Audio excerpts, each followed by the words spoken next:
doutor seráfico São Boaventura nasceu em Bagnera, na Toscana, no ano de 1221. Os pais, se eram nobres de origem e favorecidos pela fortuna, maior lhes era a nobreza baseada na virtude e santidade. Uma doença gravíssima punha em perigo a vida do menino de 4 anos. Não havendo probabilidade de salvá-lo, a mãe pediu a São Francisco de Assis, que ainda vivia, que lhe impusesse as mãos e lhe alcançasse a saúde, prometendo ao mesmo tempo que o dedicaria ao serviço de Deus na ordem, caso fosse ouvida. São Francisco rezou sobre a criança, que sarou imediatamente. Vendo esse grande milagre cheio de admiração, São Francisco exclamou: ó Boaventura! Desde aquela hora foi a criança chamada de Boaventura, embora o nome de batismo fosse João. Tendo 20 anos, entrou para a ordem de São Francisco, a fim de cumprir o voto materno. Passado o ano da aprovação, foi Boaventura pelos superiores mandado a Paris, a ouvir as preleições do célebre Alexandre de Ales. Em todos os estudos procurou antes de tudo a honra de Deus e a própria santificação, afastando de si toda vaidade e perniciosa curiosidade. Nos tratados mais difíceis, contentava-se com o necessário, sem se perder em discussões inúteis, que mais escurecem a verdade do que servem à boa causa.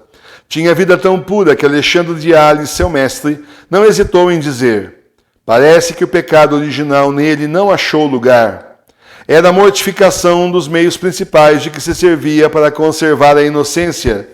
Embora a sua vida fosse uma prática contínua de penitências, o rosto refletia-lhe uma alegria, como só a conhecem as almas puras. Ele mesmo dizia: a alegria espiritual é o sinal indubitável da graça divina que habita em nossos corações. Nas mortificações procurava praticar sempre a virtude da humildade. Convencido de ser entre os pecadores o mais vil, receava por muito tempo se aproximar da mesa eucarística. Esse receio desapareceu depois de um fato extraordinário que com ele se deu.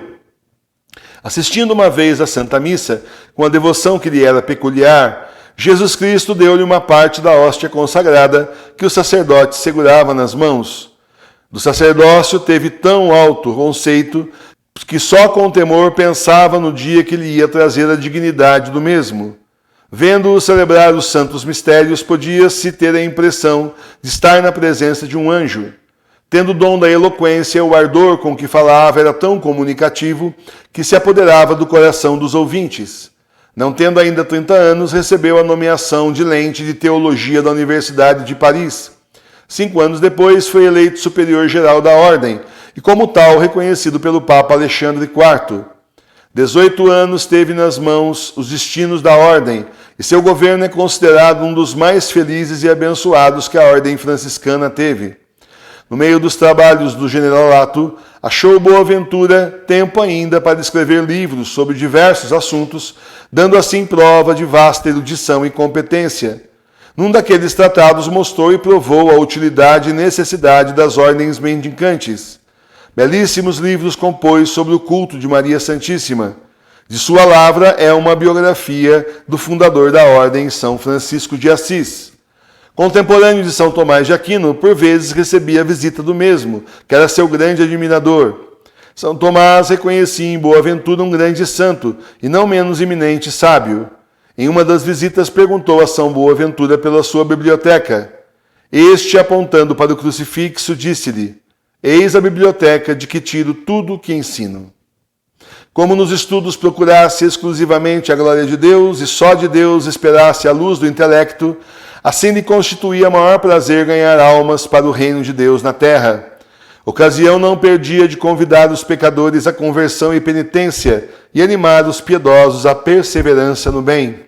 Santidade e ciência, como Boaventura as possuía, não podiam ficar desconhecidas no mundo cristão, e assim aconteceu que bispos e outras pessoas da alta hierarquia eclesiástica lhe procurassem amizade.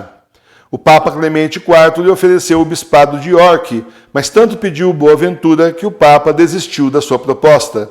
O Papa Gregório X, sucessor de Clemente IV, elevou a qualidade de cardeal da Igreja Católica e lhe confiou a direção da Diocese de Alba. Os portadores desta ordem pontifícia encontraram o santo ocupado no serviço da copa. Embora elevado a tão alto posto, Boaventura continuou a vida humilde de religioso. Convidado a tomar parte no Concílio de Lyon, causou admiração geral sua profunda sabedoria, como também o zelo pela causa da Igreja. Boaventura morreu em 1274, contando apenas 52 anos, sendo sua morte profundamente lamentada pelo Papa e os padres reunidos em concílio. Quando mais tarde os huguenotes se apropriaram de Lyon, violaram o túmulo de São Boaventura, cujas relíquias incineraram, atirando as cinzas ao rio. Graças ao desvelo de um clérigo, foi salvo o crânio do santo, tendo esse ato custado muitos maus tratos a quem o tirou das mãos dos hereges. São Boaventura, rogai por nós. Então, meus irmãos e minhas irmãs, muito bonito, né? Tudo isso é muito bonito, a santidade dele, né? Ele sempre aí em constante penitência, lutando contra o pecado, mantendo a sua pureza. Mas a coisa mais bonita é ele dizer, cadê a sua biblioteca? É o crucifixo. É da cruz que vem tudo que eu sei, que eu preciso saber. É o Senhor que me inspira e é do sacrifício da cruz que vem tudo que eu ensino. Muito lindo. Então, que seja um grande exemplo para nós, porque às vezes a gente, na curiosidade, também é dito aqui do santo, eu sou da mesma opinião. Às vezes a gente, na curiosidade, vai se aprofundando, se aprofundando, se aprofundando, se aprofundando e acaba se afundando. Afundando na curiosidade, se afundando, perdendo tempo da nossa salvação, querendo saber coisas demais. Porque se você realmente for estudar, aí você vai pegar um monte de livro de teologia, daí depois tem outro monte que diz que aquilo está errado. Aí eu vou estudar aquele monte errado para refutar, para dizer que o certo é o certo, aquilo lá está errado. Esse é só um exemplo. E a pessoa vai se afundando na curiosidade e começa a ser aquela cultura inútil, né? Aquela coisa que você não vai usar. Aquela coisa que na verdade é exagero. Então o que é necessário, sim, sempre o que é necessário.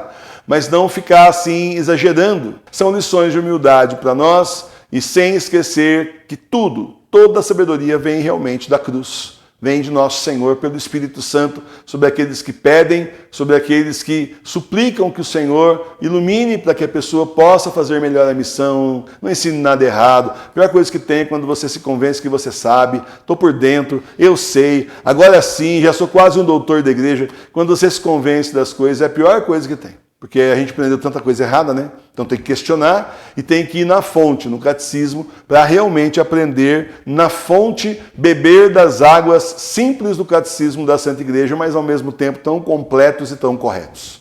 Louvado seja nosso Senhor Jesus Cristo.